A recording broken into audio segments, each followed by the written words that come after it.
Çfarë trashëgojmë në të vërtetë nga historia, fakte apo interpretime? Në këtë episod të Apostrof Podcast më bashkohet e Donqe Sari, studiues dhe kërkues shkencor pranë Institutit të Historisë, për të eksploruar se si formësohet kujtesa, si gjykimet morale shpeshherë zvendësojnë analizat e mirëfillta, dhe pse narrativat historike në Shqipëri vazhdojnë ende të përçajnë më shumë se sa të shpjegojnë të kaluarën.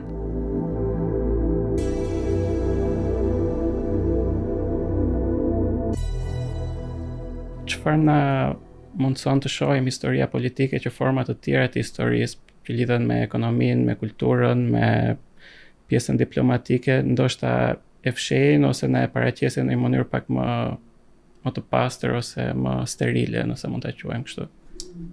Do desha së pari të bëja një sqarim se çfarë është historia politike, sepse në ditët tona është ajo për të cilën njerëzit shqetësohen më tepër zakonisht. Në përgjithësi ne kemi një histori e cila është lënda e zakonshme e trajtuar nëpër shkolla, që zakonisht është një version i bashkëndar nga një autoritet i caktuar, le të themi një ministri i arsimit apo një akademi e shkencave të tjera, por kemi edhe një histori tjetër, e cila është fusha kërkimore mirëfillt. Aty ku merren studiuesit e kësaj fushe, dhe të cilët zakonisht ato që mund t'i quajmë gjetje apo ato që mund t'i quajmë hulumtime i diskutojnë midis tyre, dhe zakonisht këtu ka pak akses një publik i gjerë. Duke pasur parasysh këtë ndryshim midis këtyre dy historive, që në fakt është e njëjta gjë, le të themi që kur flasim për histori politike, flasim zakonisht për atë fushë e cila publikun e gjerë e tërheq më tepër.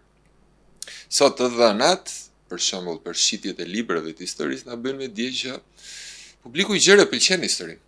Pëlqen historinë sepse biografitë e mbretërve, të kryeministrave, të njerëzve të rëndësishëm pëlqen, blihen, sidomos në një spektër të gjerë evropian. Kjo është ajo që ne mund të quajmë historia politike. Pra është historia e figurave të shquara, e ngjarjeve të mëdha, e një betejë, e një aleance të madhe, e marrëdhënieve midis shteteve, historia e diplomacisë, si quhet ndryshe, apo e marrëdhënieve ndërkombëtare. Krahas kësaj, është një aspekt tjetër, që të gjitha këto ngjarje të mëdha, këto personalitete të mëdha, veprojnë në një sfond i cili shpeshherë nuk trajtohet, dhe duke mos u trajtuar, shpeshherë lihen më njanë disa sfera që janë vendimtare për si shkojnë ngjarjet. Zakonisht në këtë rast flasim, të paktën në kushtet shqiptare, për aspektet më të, do t'i quajmë nënvlerësuara të studimit të së shkuarës. Zakonisht në Shqipëri, kur studiojmë historinë, shqetësohemi gjithmonë për një Skënderbej, për një Ismail Qemal, për një Fanol apo një Enver Hoxha. Shtratin e gjerë, atë që zakonisht i quajmë histori sociale, apo shpeshherë dhe histori, këtu nuk para përdore termi, por në perëndim do të hasim termin historia mendësive, këtë e lëm të anashkaluar. Unë besoj që sot, kur flasim për këto dy prirje, pra një prirje shumë e ndjekur, ende historia e mirëfillt në Shqipëri është një histori e ngushtë politike. Pra është histori e një elite, e shtresave të ngritura që vendosin për të tjerët, jo e shtresave që pësojnë këtë vendosje. Kur flasim për këto dy rryma, duhet të mirë kuptojmë që nuk mund të ekzistojnë njëra pa tjetrën.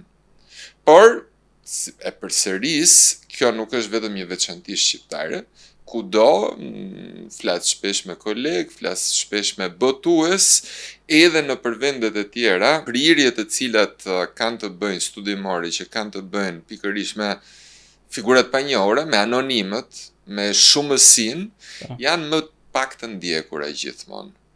Por, natyrisht, janë vendimtare për të kuptuar një të shkuar të caktuar. Nëse kemi gjithmonë këto dy rryma, ose ndoshta është termi i gabuar nëse i quaj dy variante të historisë. Një është shkruar nga pjesa e elitës politike ose njerëzve që sundojnë të pushtetshmit, dhe një tjetër e pjesës, po themi, e shumicës shoqërisë. A është e mundur që të kemi, po themi, një version neutral të historisë, se shpesh kemi krijuar një ide, ndoshta është dhe iluzion që ekziston një version i kulluar i historisë, një version plotësisht shkencor. Në një farë mënyrë madhe përgjigjen, që është dhe një kohësisht dhe përgjigja ime. Në përshtypjen time, përpjekja apo pretendimi do të thosha për të qenë neutral, do të thot në vetvete një zhytje apo një mbajtje anë. Të bjem dakord për diçka. Kur flasim për historinë, po flasim për një rraf shkencor, por i cili ka pak të bëj me një saktësi matematikore të gjërave. Sepse shpeshherë dëgjoj edhe nga kolegë, historia nuk është dhënia e ndodhive apo dhënia e fakteve në mënyrë të ftohtë. Ajo është kronologjia. E bën tjetër kush. Në mesjet ekzistonte për shembull në Evropën perëndimore zanati i kronikanit. Ishte dikush i cili natyrisht në kushtet mesjetare dinte shkrim e këndim, më shpesh ti shkrim se sa këndim, por që detyra e tij ishte të rendiste, të vinte në një kronologji ndodhit. Ato që njiheshin si ndodhi jo të zakonshme. Një betej, një traktat midis dy mbretërve, apo vdekjen e një feudali të madh etj. Kjo nuk është historia. Historia është ajo që shkon mbas kësaj. Pra në momentin kur faktet apo ndodhit, ti themi kështu, janë regjistruar, atëherë ne nuk i përgjigjemi më pyetjes çfarë, sepse kjo është zgjedhur. Ne i përgjigjemi pyetjes pse. Pse ka ndodhur në këtë mënyrë? Pse në fund të shekullit të 18 një njeri pothuajse i panjohur, si Napoleon Bonaparte, ka një ngritje në karrierën e tij dhe kjo ngritje në karrierën e tij e çon deri në postin më të lartë për një republikë që ishte ai i perandorit, pra këtu kemi paradoks. Perandoria e Francës vazhdon të mbetet republikë, ama ka mbi krye një diktator, të themi kështu, të përjetshëm nën titullin e perandorit. Përgjigje e këtyre, pse janë në këtë rast, kjo është detyra e historianit. Pra, një historian i cili thotë që unë po ofroj vetëm faktet, faktikisht nuk ka bërë asnjë gjë nga zanati i vet. Por, të kuptojmë diçka, mbasi të kalojmë këtë sferë, atëherë pastaj hym në atë që është rafshi më normal, të themi kështu, i rrajës së ideve të një shkence humane siç është historia, në të cilën çdo pjesëtar i kësaj korporatës profesionale të historianëve, po i quaj kështu, pra çdo historian apo çdo studiues i historisë, natyrisht vjen nga një formim i caktuar, që mund të jetë banalisht i majt apo i djathtë, mund të jetë profesional apo gjysmë profesional, mund të jetë i çfarë do kudoshëm, dhe natyrisht çdo kush është bartës i këtij formimi që ka, këtij formimi intelektual që ka, çdo kush është bartës i ndjeshmërive që ka, dhe në bazë të këtyre pastaj ofron dhe atë që mund të quajmë versioni vet i historisë. Dhe kjo ndodh sidomos për një sferë siç është historia bashkëore. Ato që kanë ndodhur në luftën e dytë botërore në territorin shqiptar janë gjëra që për secilin nga ne mund të kenë prekur një gjysh, në rastin më të shumë një stërgjysh. Është normale që 29 nëntori apo 28 nëse duam i vitit 1944 nuk është çështja shumë në qoftë se ishte 28 apo ishte 29. Çfarë ndjeshmërish kam marrë unë nga ai mëngjes nëntori, fund nëntori të vitit 1944.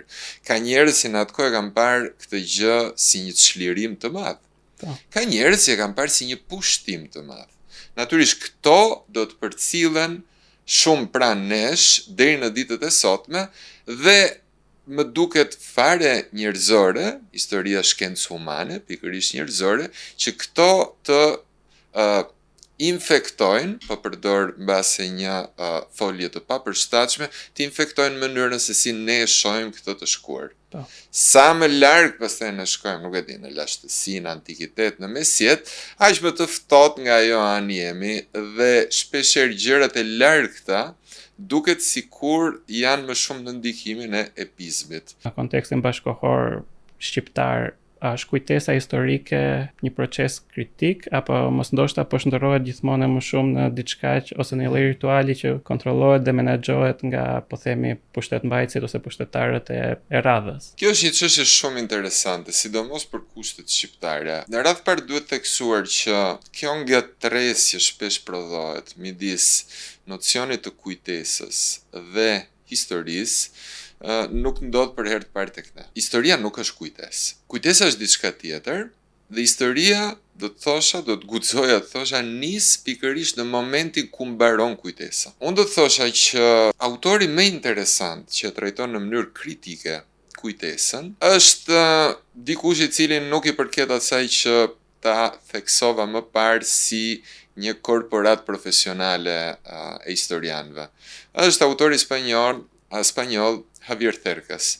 Javier Cercas, i njohur shumë si shkrimtar, librash non-fiction, por edhe si gazetar, vite më përpara ka botuar një libër me titullin Mashtruesi. Këtu flitet për një ngjarje të vërtet, për dikë i cili Marco quhet, një njeri kreti pa njohur në Spanjën post-frankiste, i cili pak e nga pak nis të bëhet i njohur në sajt të kontributit që ky njeri ka pasur në rezistencën antifashiste fillimisht dhe më mandej atë antifrankiste. Në një kohë kur shoqëria e gjerë spanjolle ishte përshtatur me ekzistencën e kësaj diktature. Hetim pas hetimi, zbulohet që ky Marco jo vetëm nuk ka marrë pjesë në asnjë gjë domethënëse për sa i përket akteve të qëndresës ndaj diktaturës frankiste, po përkundrazi del që ky njeri pas kishte qenë një qytetar krejt normal i bindur gjatë diktaturës frankiste. Por çfarë ka ndodhur? Ka ndodhur që mbas rënies së diktaturës në Spanjë, kush më shumë dhe kush më pak, rend që të përftoj versionin e ri të historisë që instaurohet në Spanjë.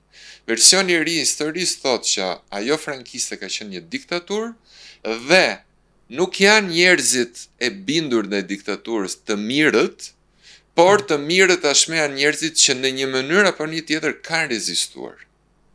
Dhe kjo çfarë ndodh? Ndodh që prodhohet një kujtesë e caktuar, pra kujtesa në fund fare del që është një artefakt, sepse çdo kush sajonte një kujtesë të caktuar për veten e vet dhe dikush si puna e Marcos arrin që këtë kujtesë të vetën tërësisht të sajuar ta celebroj dhe ta ngrër në nivelin e një heroizmi të njohur publikisht. Që kjo nuk do të thotë që kujtesa është gjithmonë diçka e sajuar apo diçka e shpikur, nëse duam t'i japim një term nga ana morale negativ. Por kjo do të thotë që kujtesa është një funksion njerëzor i cili më shumë se sa për kohën që kujton, atë të shkuar që kujton, mua më flet shumë për kohën kur është duke kujtuar. Pra më shumë se sa për të shkuarën, më flet për të tashmen, mënyrën, që do të thotë, shpeshherë kujtesa është gjëja më delikate në qoftë se flasim për aspekte psikologjike të njerëzit. Kujtesa mund të ndikohet nga e tashmja. Kujtesa është një akt, mos harrojmë, i përzier, i gërshetuar me harresën. Unë kujtoj diçka sepse kam haruar diçka tjetër, bëj një lloj përzgjedhje.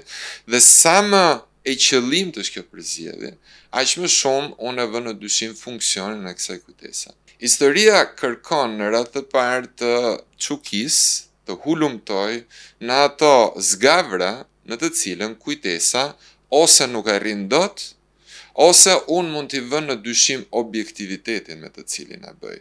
Prandaj, gjithmonë të shpallim një të vërtet historike, sepse dikush e kujton si të tillë, pra dikush e përcakton si të tillë në bazë të kujtesës së vet, nuk është mbase mënyra më e mirë për të vërtetuar këtë që unë e quaj të vërtet historike. Akoma më tepër kur flasim për një, do ta quaj ato fjalësh absurd, në përshtypjen time, siç është kujtesa kolektive. Nuk mund të ketë asnjëherë një kujtesë të unifikuar kolektive. Vetë nocioni i popullit është një nocion absurd, le të themi, në këndvështrim shkencor, sepse mua më imponon idenë që është gjithçka e bashkuar. një bashkësi e caktuar është një bashkësi shumësie. Pra, njerëzish të cilët janë nga shtresat të ndryshme, pikpamje të ndryshme, formime të ndryshme etj. Në qoftë se të gjithë këta do të kishin një version të tyre të asaj që kujtojnë, atëherë do të kishte shumë, le të themi, arsye për të dyshuar këtë version të përbashkët, të bashkëndarë. Të njëjtën gjë mund të themi edhe për sot në Shqipëri. Është përshtypja ime që prirja e cila është për të respektuar, sepse është një prirje e cila kërkon që të gjej një burim tjetër për t'ju afruar, për t'ju qasur të shkuarës. Prirja për ta shkruar për shembull historinë e 45 vjeçarit komunist në Shqipëri në bazë të kujtesës së viktimave mund të jetë e duhur vetëm në qoftë se është njëra nga prirjet, e cila kompaktësohet bashkë me prirjet e tjera.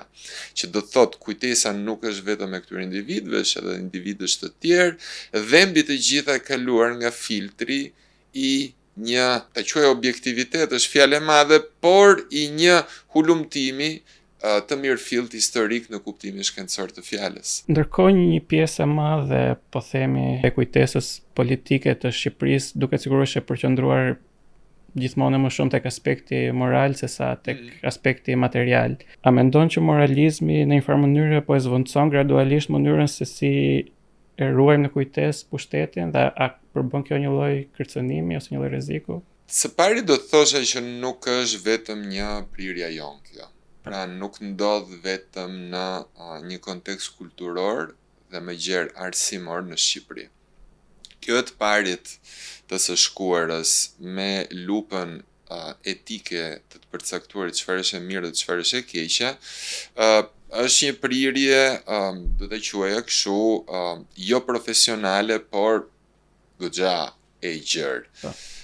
Kjo edhe sepse jetojmë në një kohë në të cilën thënia vjetër që historinë e shkruajnë fitimtarët është pa mbështetur më mbi fakte reale, që do thotë sot kushdo mund të shkruaj.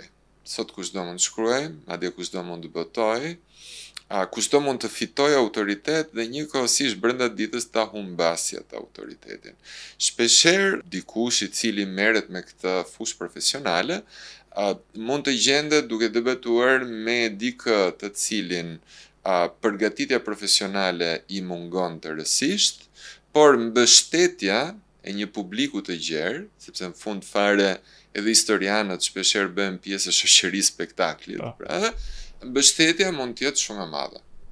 Kështu që dhe këtu detyrimisht futen në lojë, kur themi pëlqim jo pëlqim, futen në lojë ato kategori që ti përmendëm më përpara të etikës, pra kategorisë të mirës dhe të keqes. Unë do të thosha që në rastin shqiptar, ajo që më tepër ngjall një lloj shqetësimi është që ende sot unë ndesh, për dhe besoj jo vetëm unë, në dy dukuri shqetësuese.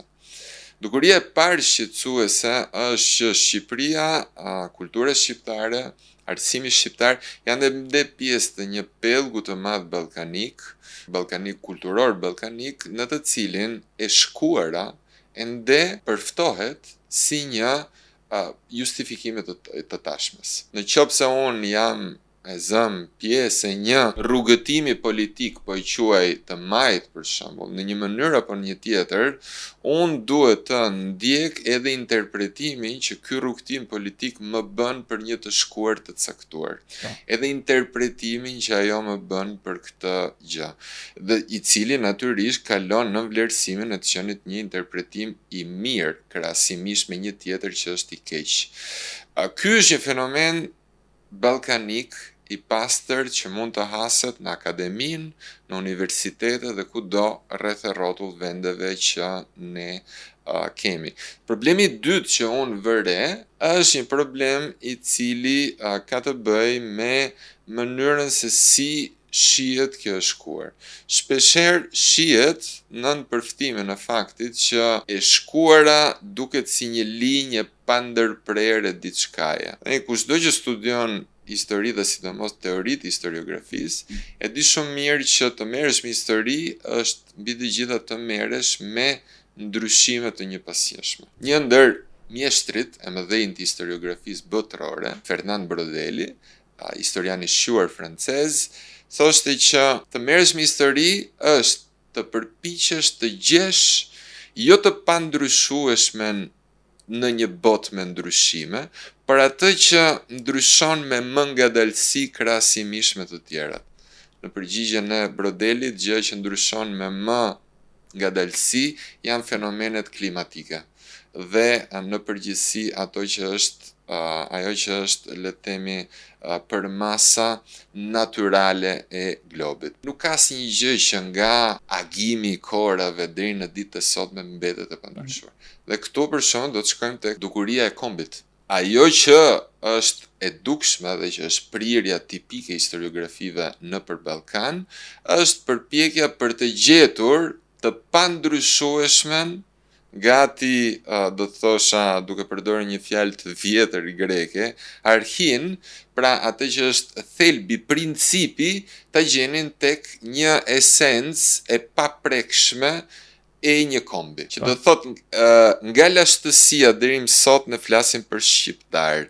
Nga pse është kjo dëshirë, domethënë është domethënë jo vetëm tek ata që e përhapin në media, se ndoshta për ata mund të jetë dhe një lloj modeli biznesi, se fitojmë vëmendje, ka dhe një lloj dëshire shumë të madhe nga njerëzit për ta parë si të vërtet këtë gjë. Sepse ndoshta ndonjëherë shkuara ngushëllon krahasimisht me të tashmen, apo ajo shkuar që ne imagjinojmë, ajo shkuar që ne ndërtojmë, që do të thotë se këtu rikthehem tek ajo që tham që në nisje, që në hyrje.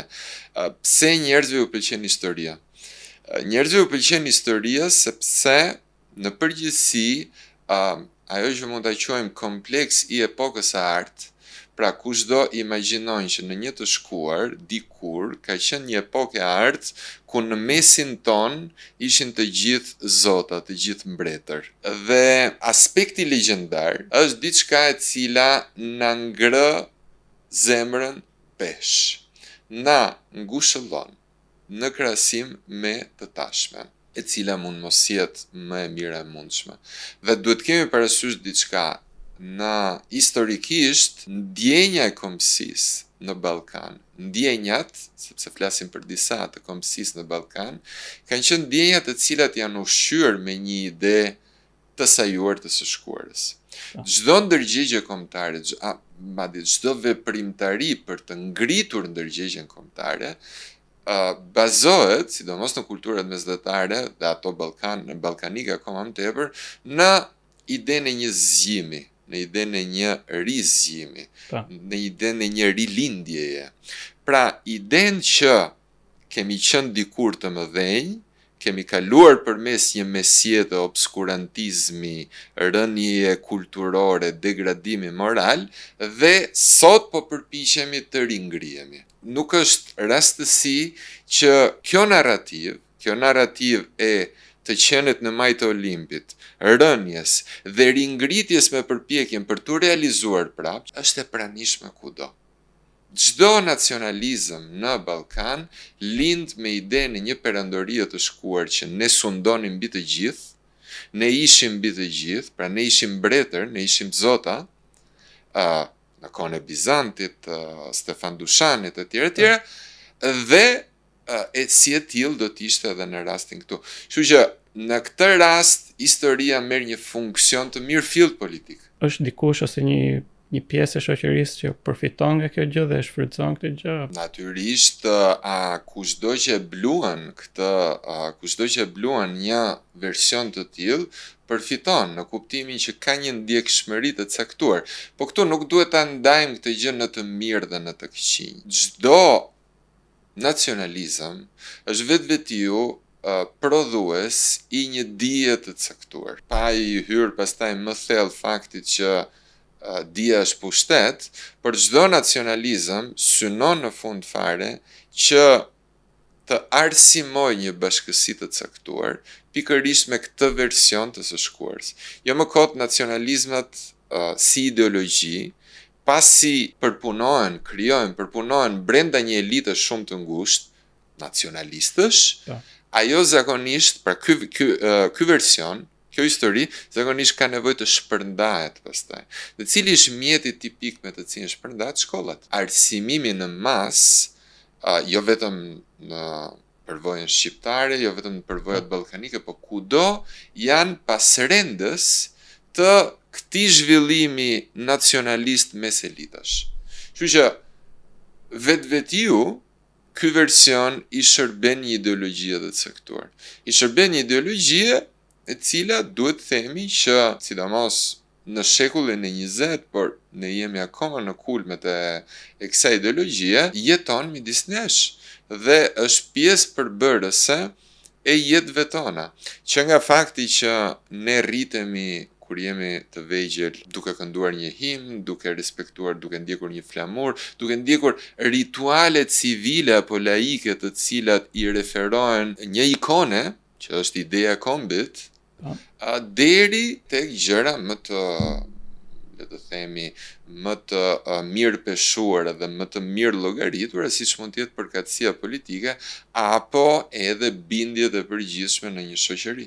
Narrativa kombëtare shqiptare është mbështetur gjatë gjithë kohës pak a shumë te ky mentaliteti i viktimës. Pra ne kemi qenë gjithmonë të pushtuarit, të tradhtuarit, të shtypurit, cilat janë pasojat politike në qoftë se ndërtojmë, po themi, identitetin kombëtar në një proces ankimi të përhershëm. Vite më përpara Ismail Kadareja ka folur për një viktimologji ballkanike, që është bashkimi dy fjalëve, është fjalë e krijuar natyrisht nga Kadareja, është bashkimi dy fjalëve, viktim dhe logjia, që mund ta përkthejmë si shkencë shpeshherë. Pra ka një shkencë të mirëfill të viktimës.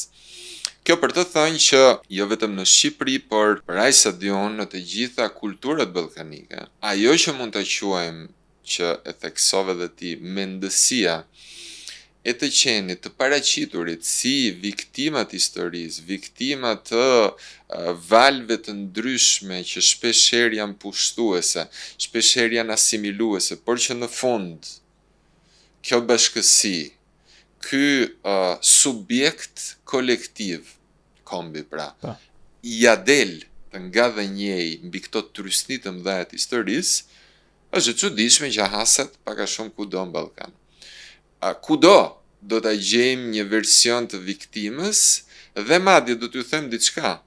Kudo ajo që ushqehet, mësohet, nxihet si një histori të cilën ne paraqesim veten si popull që asnjëherë nuk kemi tentuar të pushtojmë, por gjithmonë na kanë pushtuar, haset edhe në akademinë greke, haset edhe në akademinë serbe, në atë malazeze jashtëzakonisht shumë dhe të tjera me radhë. Çfarë është në fund fare ideja kombëtare? Ideja kombëtare është ndarja thelbësore midis nesh dhe atyre, apo midis nesh dhe jush.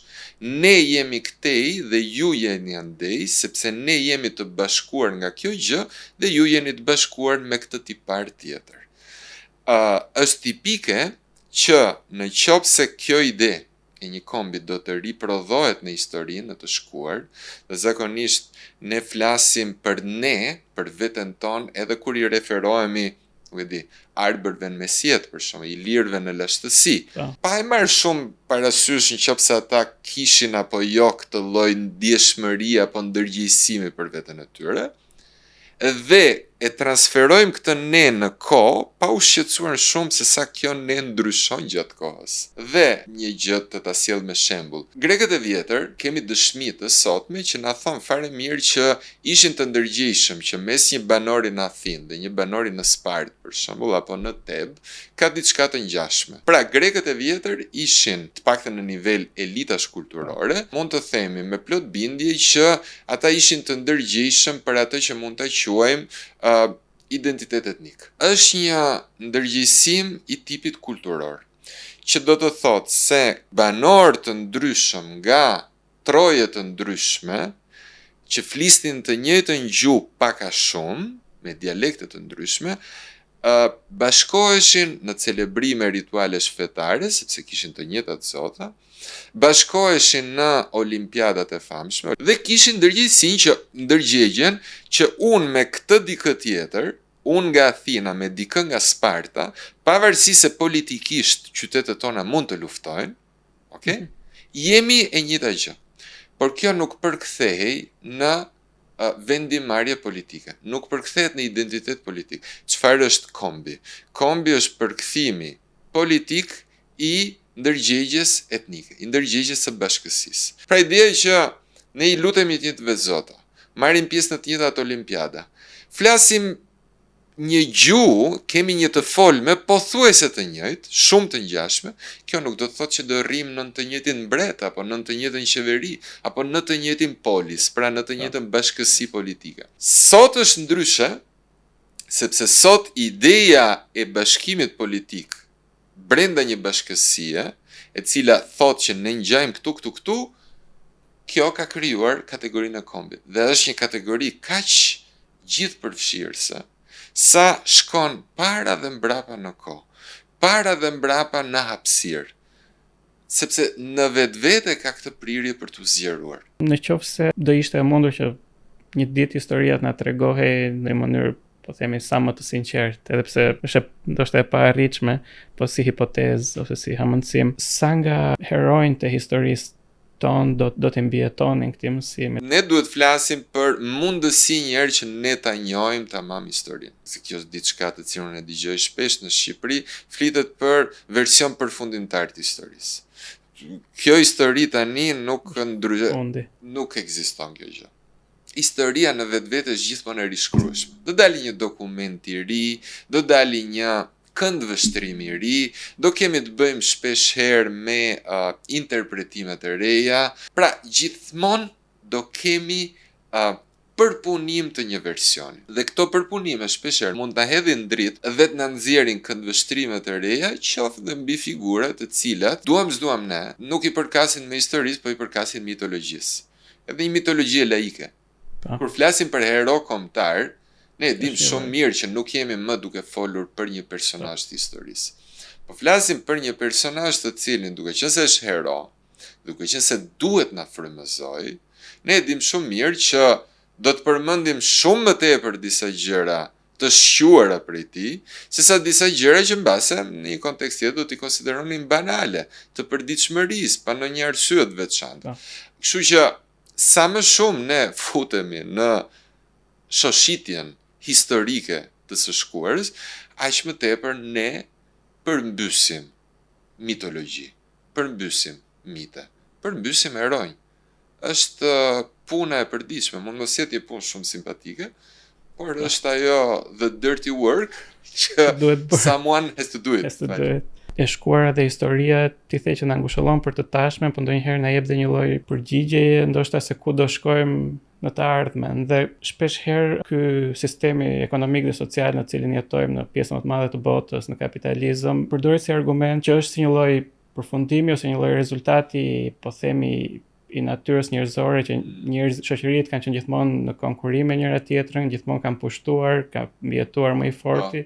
Ky dhe merkantilistët e quajmë shumë.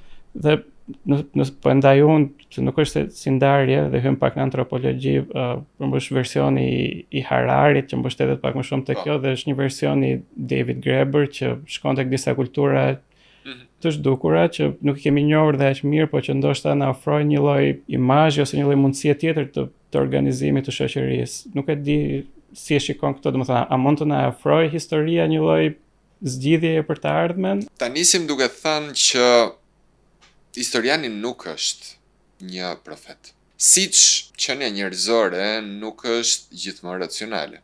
Qofse ne do të kishim të bënim me një qenie racionale tërësisht, që do të thotë qenie laboratorike, ajo do të ishte një riprodhim i sjelljeve të veta.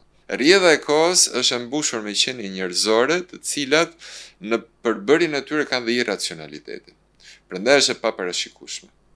Dhe ai historian që është i bindur se duke njohur të shkuarën mund të parashikojmë të ardhmen, është duke shprehur me guxim një bazë të madh. Kjo për vetë faktin se si një shkencë humane, ne kemi të bëjmë pikërisht me njeriu. Por nga ana tjetër, historia na ofron diçka, e cila ka të bëjë me atë që është multidimensioni, pra dimensioni shumë fisht i njerëzores.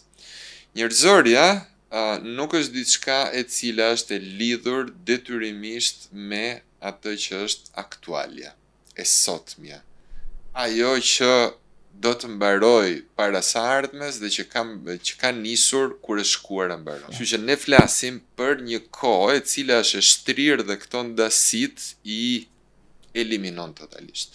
Kjo do thot, nga ana tjetër, që historia ne na shërben pikërisht për të kuptuar që nga e shkuara në të ardhmen duke kaluar përmes të tashmes, kemi të bëjmë gjithmonë me të njëjtin subjekt, që është qenia njerëzore. Dhe duke pasur të bëjmë me të njëjtin subjekt, ne fare mirë mund të bijem dakord që ndërmarrjet e mëdha parashikuese janë të pamundura. Por mund të na ndihmojnë që ta kuptojmë njeriu. Dhe ta kuptojmë është shpeshherë më e rëndësishme se sa ta parashikojmë. Pikërisht për arsyeën që duke e kuptuar, nga ana tjetër mund t'i japim shpjegim edhe shumë sjelljeve, mund t'i japim shpjegim edhe shumë përjetimeve që njeriu ka pikërisht në këtë rrafsh të pandërprer midis të shkuarës dhe të ardhmes. Qenia njerëzore ndryshon, shoqëritë njerëzore ndryshojnë shumë, nuk ndryshojnë vetëm shijet tona, nuk ndryshojnë vetëm bindjet tona, nuk ndryshon vetëm sensi moralit, pra sensi i së mirës dhe të keqes që ne kemi, por në të njëjtën kohë ndryshon edhe njohuria që njeriu ka mbi veten. Dhe kjo e bën gjithmonë të nevojshme historinë të paktën për ta kuptuar më thellë. Unë shpesh them diçka me miqt apo me kolegët, dhe kjo diçka ka të bëjë eksaktësisht me nevojën e mos trajtuarit të njeriu thjesht si një riprodhim material i vetvetes. Pra, një subjekti i cili hapi dhe rri. Është një subjekt i cili njëkohësisht mendon dhe në këtë trajt, unë kam përshtypjen që historia ndihmon shumë. Një pyetje të fundit pak më personale. Nëse do mund të vendosje ose të mbylli një ide, po themi, në kokën ose në mendjen e çdo të riu shqiptar, një ide ose një pyetje më saktë në lidhje me historinë, por një pyetje sfiduese, shqetësuese dhe e politizuar, cila do ishte ajo? Në lidhje me historinë, do t'i pyesja çfarë mendojnë ata se mund të mendonin bashkëmoshatarët e tyre një shekull përpara, 2 shekuj përpara, për të kuptuar fare mirë se sa gjërat kanë ardhur duke ndryshuar. Po, mirë Don, falem. Kjo më duket. Faleminderit që ishën apostrof. Faleminderit juve për ftesën. Ky podcast mbështetet nga Abi Bank.